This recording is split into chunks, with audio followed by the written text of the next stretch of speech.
नमस्कार दोस्तों, मैं के आपके सामने फिर हाजिर हुआ हूँ श्रीमद् भागवत गीता की सीरीज का आज का वीडियो आपके सामने प्रस्तुत करने के लिए। तो आइए शुरू करते हैं आज का ये वीडियो। दोस्तों, कल तक हमने अध्याय नंबर 2 के श्लोक नंबर 26 तक की विस्तृत व्याख्या समझी थी। आज हम आपको लिए चलते हैं श्लोक नंबर 27 की ओर, जो अध्याय नंबर 2 से संबंधित है। अध्याय नंबर 2 श्लोक नंबर 27। जो जन्म लेता है उसकी मृत्यु निश्चित है और मृत्यु के पश्चात पूर्ण जन्म भी अवश्य भावी है, अतः तुम्हें अपरिहार्य के लिए शोक नहीं करना चाहिए। आइए इसकी विस्तृत व्याख्या भी समझ लेते हैं।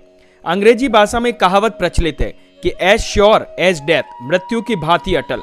बेंजामिन फ्रैंकलिन ने कहा है, the only thing certain is death and taxes. जीवन में केवल मृत्यु और कर परिहार्य है।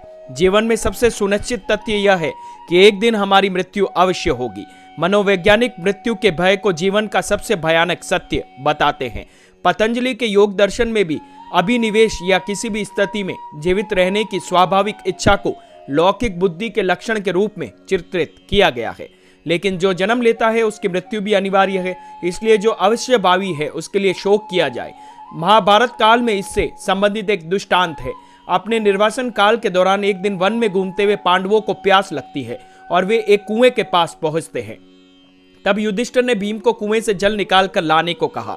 जब भीम कुएं के समीप गए तब कुएं में से एक यक्ष यानी शक्तिशाली प्रेतात्मा की कुएं के भीतर से आवाज आने लग गई, मैं तुम्हें तभी जल देने लगूंगा जब पहले तुम मेरे प्रश्नों का उत्तर दोगे। भीम इसकी उपेक्षा करते हुए कुएं से जल निकालने लगे।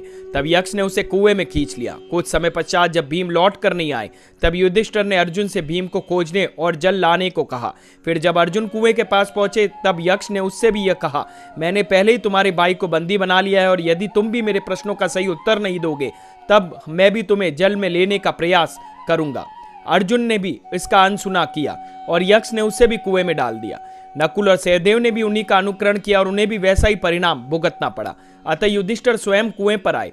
तब यक्ष ने पुनः उनसे कहा, यदि तुम इस कुएं का जल ग्रहण करना चाहते हो तो तुम मेरे प्रश्नों का ठीक उत्तर देना होगा, अन्यथा मैं तुम्हारे भाइयों के समान तुम्हें ही कुएं में डाल दूंगा। युधिष्ठिर प्रश्नों का उत्तर देने के लिए सहमत हो गए। यक्ष वास्तव में स्वर्ग का देवता यमराज था जिसने वेश बदल रखा था।